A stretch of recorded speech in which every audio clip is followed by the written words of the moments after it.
Oi, pessoal, espero que esteja tudo bem com todos. Vamos prosseguir com os nossos estudos, todas as segundas-feiras. Estamos agora no estudo 50, a questão do sábado. Está escrito em Mateus 12, 1, 8, Marcos 2, 23 a 28 e Lucas 6, 1 a 5. E o estudo é baseado na obra Sabedoria do Evangelho do Pastor Eno. Esse também é um estudo muito bom, como todos trazidos, nessa linha de interpretação. A questão do sábado. Mateus registrou assim: naquela ocasião, num sábado, passou Jesus pelas searas e, tendo fome, seus discípulos começaram a colher espigas e a comer. Tendo visto, os fariseus disseram-lhe: teus discípulos estão fazendo o que não é lícito aos sábados. Mas ele disse-lhes: não lestes o que fez Davi, quando ele e seus companheiros tiveram fome, como entrou na casa de Deus e comeram os pães da proposição, que não lhe era lícito comer, nem a seus companheiros, mas somente aos sacerdotes?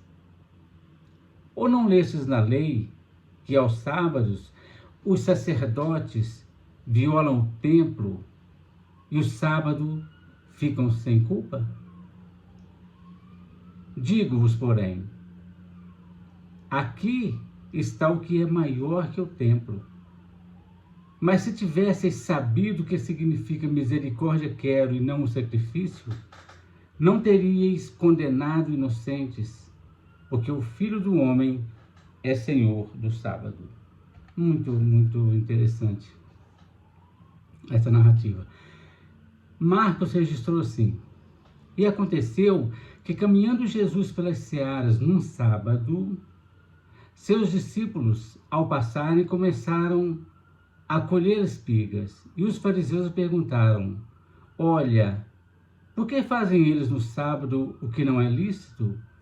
Respondeu-lhes ele: nunca lestes o que fez Davi quando teve necessidade e fome, ele e seus companheiros, como entrou na casa de Deus, sendo Abiatar sumo sacerdote, e comeu os pães da proposição, os quais só os sacerdotes era lícito comer, e ainda os deu aos seus companheiros?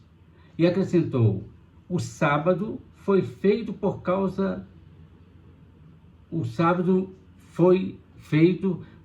não do homem, e não o homem por causa do sábado. Assim, o Filho do Homem é Senhor também do sábado. Lucas registrou assim: aconteceu num sábado, passar Jesus pelas searas e seus discípulos colhiam espigas e, debulhando-as com as mãos, as comiam. Perguntaram alguns dos fariseus: por que fazeis o que não é lícito aos sábados? Respondeu-lhe Jesus: nem ao menos lestes o que fez Davi quando teve fome, ele e seus companheiros? Como entrou na casa de Deus, tomou e comeu os pães da proposição, que somente aos sacerdotes era lícito comer, e os deu também aos seus discípulos, os que estavam com ele, e acrescentou: o Filho do Homem é Senhor também do sábado. Muito interessante a lição. O que acontece? Jesus, ele veio para quebrar as cadeias da dualidade. Ele veio para quebrar as cadeias sutis daquelas crenças limitantes e que verdadeiramente impedem a humanidade caminhar para mais próximo do Deus de cada um, do Deus íntimo. Jesus veio quebrar esses conceitos e esses preconceitos. Nós estamos vendo isso aí, nós já vimos o banquete de Mateus, a questão do jejum, agora a questão do sábado. Tudo aquilo que, de uma certa forma, foi colocado para um processo disciplinar lá no Velho Testamento, Jesus vem e começa a corrigir.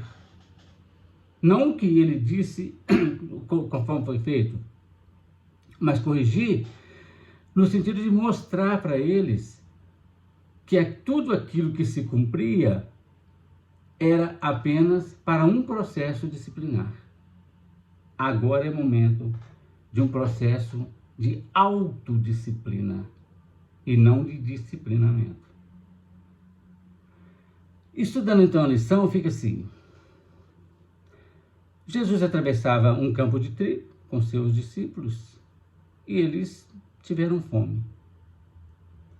Por lei, escrito lá no livro do Deuteronômio, capítulo 23, versículo 26, era permitido que o viajante que atravessasse por um campo qualquer cultivado e tivesse fome, pudesse colher de seus frutos para se alimentar. Mas acontece que aquele dia era sábado, e a ideia do sábado para eles é sagrada, não se pode fazer nada, né? Nesse dia, então, no dia de sábado, não se podia fazer nada, só ir ao templo. Nós já falamos disso, eu já fiz diversas reuniões, né? Presencialmente, tanto na nossa casa quanto em outras casas, a questão do sábado, né? Como é que era importante para eles a ideia sabática.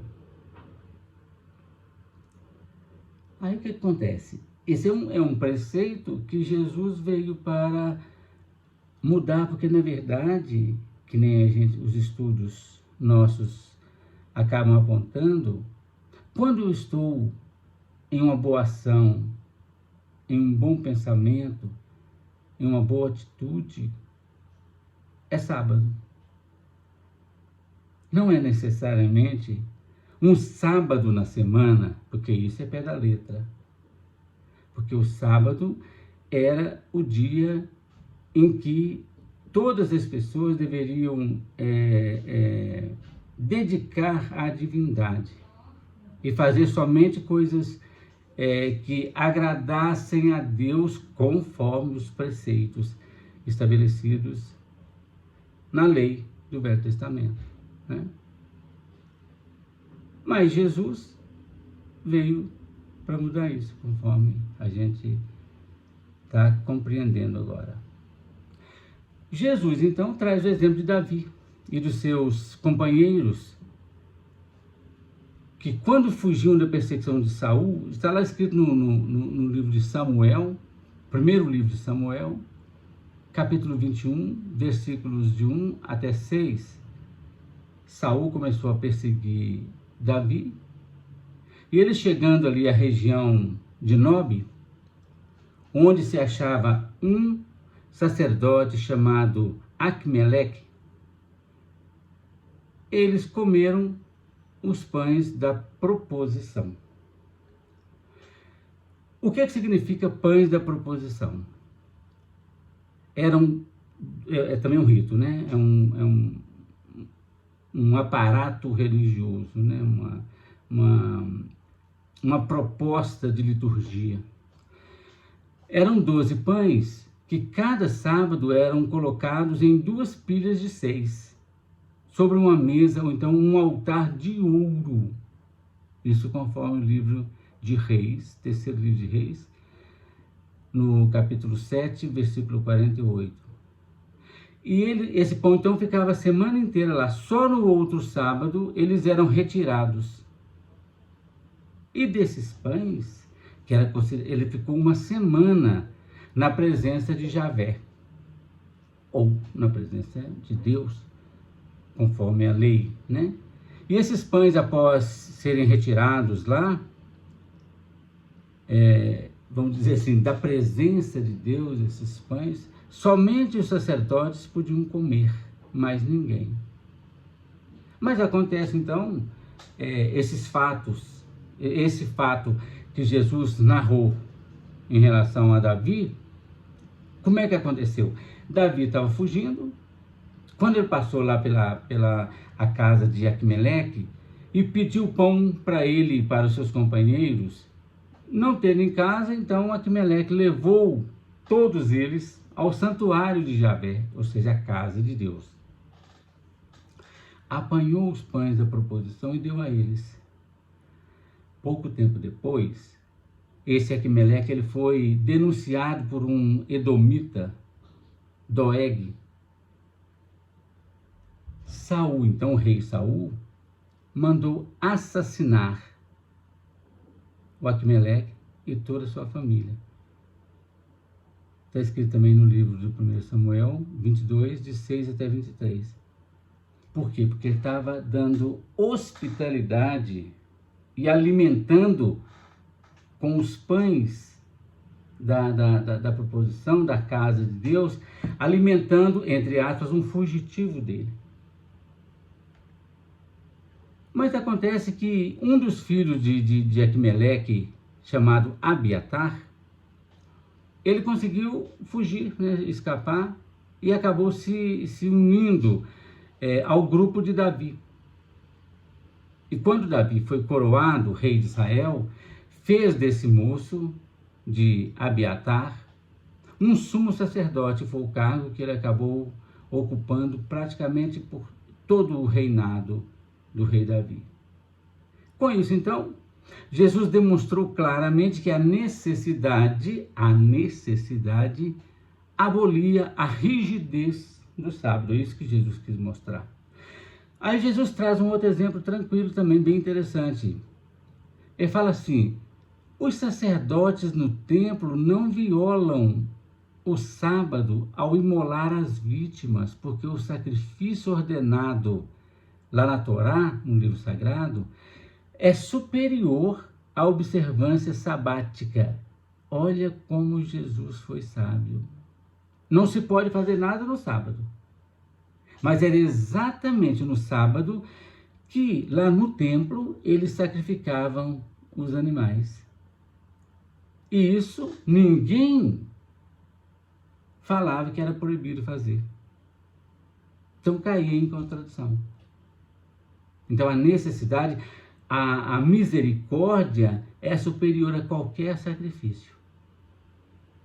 E Jesus então faz uma afirmativa bastante solene e de uma forma assim neutra. Jesus, em toda a sua humildade, né? Ele disse: aqui está aquele ou o que é maior que o templo. Ele poderia estar falando: gente, vocês estão falando com o próprio Javé, né? Vocês estão falando com a personificação de Javé. Poderia ter falado assim. Aí Jesus repete, mas pela humildade ele preferiu deixar no contexto mais neutro. Ó, aqui está aquele ou quem é maior do que o templo. Isso é fantástico. E repete a frase de Oséias, do profeta Oséias, lá do Velho Testamento, no capítulo 6, versículo 6. A gente já citou isso em outros estudos e é muito interessante. Ele cita: a misericórdia é superior a um sacrifício, e termina com uma assertiva perfeita: o Filho do Homem é o Senhor do sábado. Isso porque, repito, Jesus, conforme nós já estudamos, ele é o próprio, a própria personalidade encarnada do Espírito Crístico de Javé, né? É interessante que no livro A Caminho da Luz, de Emmanuel, deixa também assim, não é claro, mas nas entrelinhas, que quando os espíritos puros se reuniram para a construção, se reuniram só 2 vezes próximo da Terra, esses espíritos extremamente superiores, né, arquitetos siderais, engenheiros siderais, chamados, a gente poderia chamar de espíritos santos no sentido exato do termo, né, aqueles que já são extremamente evoluídos. E eles se reuniram para quando a Terra foi criada, e depois eles se reuniram para o momento em que o próprio governador da Terra, aspas, dono da Terra, criador da Terra, viria incorporar, encarnar entre os homens. Então Jesus veio, e primeiro do plano espiritual, ele criou a Terra, coordenou toda a vida cosmogônica, né, nos pródromos iniciais, como diz Palavras do Emmanuel, no próprio processo de criação da Terra. Então Jesus fez isso, ele é o governador da Terra, o construtor da Terra. E tomou aqui na Terra o nome de Javé, do povo hebreu, enquanto espírito. Quando encarnou como alma, vamos, segundo a doutrina espírita, né? O espírito, quando encarna, é a alma. Ali estava Jesus personificando Javé, o Criador da Terra, né? Isso então é bastante interessante, por isso que ele afirma: o sábado foi feito por causa do homem, e não o homem foi feito por causa do sábado. É bem interessante. Ainda mais Jesus não iria ceder a um sábado, dia da semana. Não tem sentido isso. Eu vou deixar de fazer um bem, como diz ele, tem outra passagem que ele fala muito bem, que a pessoa tem 100 ovelhas, uma foge no dia de sábado, ele deixa as 99 e vai buscar a outra. Então, se é algo útil, deve ser feito a qualquer momento, ou se é algo necessário. A necessidade é superior a qualquer sacrifício feito no templo, por exemplo. Entendendo, então, a lição em seu sentido um pouco mais profundo, aí é bacana também. Na lição anterior, na questão do jejum, a gente viu que Jesus acabou escandalizando tanto os fariseus quanto discípulos sinceros de João Batista, os joanitas. Eles eram discípulos sinceros, mas ainda tinham uma mentalidade estreita. Por quê? Eles seguiam rigorosamente os preceitos julgados divinos pelas próprias igrejas ou pelas próprias tradições, né? Pela própria cultura da época. Tudo aquilo que era divino, ninguém questionava, né? E é muito difícil qualquer um de nós romper com as crenças. Não é uma coisa tão simples. Essa dificuldade de quebrar uma crença, de sair de uma determinada crença, até hoje acontece praticamente em todas as denominações religiosas. Seja lá nos israelitas, nos muçulmanos, nos católicos, né? Tanto os católicos tradicionais quanto os católicos reformados, né? E os evangélicos protestantes e também espíritas, os hindus, etc. Tal. Porque, pegando para o nosso lado aqui, do espiritismo, há uma série de coisas que foi muito difícil de ser quebrado. Na nossa casa mesmo, as pessoas que trabalhavam, vamos chamar assim, nas reuniões de esclarecimento, ou desobsessões, como eram chamadas antigamente, eles acabavam vestindo de branco. Aí perguntaram certa vez, por que a pessoa precisa trabalhar de branco? É porque é uma tradição. Assim como os umbandistas, claro que eles têm lá as suas crenças. Isso que eu estou dizendo, não tem problema nenhum da sua crença. Mas é difícil a gente mudar dela. Quando eu mesmo assumi a reunião de segunda-feira, tinha uma coisa que me incomodava particularmente, que havia uma mesa, era reunião de estudo, que nem até hoje é no mesmo formato que a gente tem trazido há mais de 25 anos, né? Aí havia uma mesa grande e que a gente chamava determinadas pessoas para compor a reunião, para fazer tipo uma corrente de sustentação. Aí um dia eu perguntei por que era aquilo.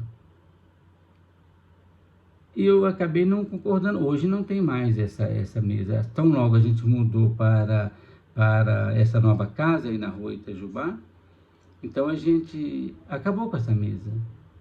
Porque era um pouco assim constrangedor que a gente tinha que escolher as pessoas na plateia, vamos dizer assim, ou na assembleia, para poder compor essa mesa. E a gente esqueceu, vamos dizer assim, isso me incomodava, mas eu não sabia por quê. Mas toda casa, se alguém vai dizer assim, porque precisa ter uma corrente de sustentação, mas a corrente de sustentação precisa ser feita por todos que estão ali presentes, não necessariamente em quem está sentado numa mesa distinta. Só para dar uma ideia, as pessoas entravam na casa espírita, tirava os sapatos. Hoje até tem sentido por causa da epidemia, mas qual outro sentido teria? Foi porque Moisés, quando viu a sarça ardente no Velho Testamento, Deus, ou Javé, ordenou que tirasse os sapatos porque pisava em terra santa? Será que é esse sentido? Há muitas pessoas que nem têm ideia disso que eu estou falando, né? O importante é cada um se reformar, se conhecer e se transformar, né? Então Jesus veio exatamente para quebrar todas essas crenças. A questão do jejum. O jejum não é eu me abster, ou qualquer um de nós se abster de uma determinada comida ou de um determinado prazer daquele momento, mas abster-se do mal. Esse é o jejum. Não querer mais fazer o mal. Esse é o jejum por excelência, né? Só que nessa lição, especificamente, Jesus toca num ponto, essa lição é mais sublime, vamos dizer assim, porque toca no ponto, talvez o ponto mais expressivo, a crença mais firme e mais arraigada naquele povo, que era a questão do sábado. Porque o sábado era sagrado para eles, conforme a gente sabe, né? Então fica claro que todo e qualquer preceito, por mais divino que seja, ele é dado em benefício do homem, por mais divino que seja. Logo, o homem, ele que é superior a todos os preceitos, e ele pode resolver quando, em união com Deus, seguir aquilo que melhor lhe convenha, e não em posição de A, B, C, D ou de qualquer culto, de qualquer igreja. A pessoa vai seguir aquilo que melhor convém ao seu espírito. Do ponto de vista da nossa interpretação, quando a personalidade, isso é o ser encarnado, ainda domina, os preceitos servem para controlar os abusos, que nem eu disse. As leis do Velho Testamento eram para disciplinar o povo, né? O povo era mais ignorante numa série de coisas, filosoficamente, sociologicamente, politicamente, tudo isso, né? Então, a forma e religiosamente. Então, esses preceitos serviam como trilhos, ou então fios elétricos, né? Que prende os trens elétricos, né? Que ainda tem em alguns lugares do mundo.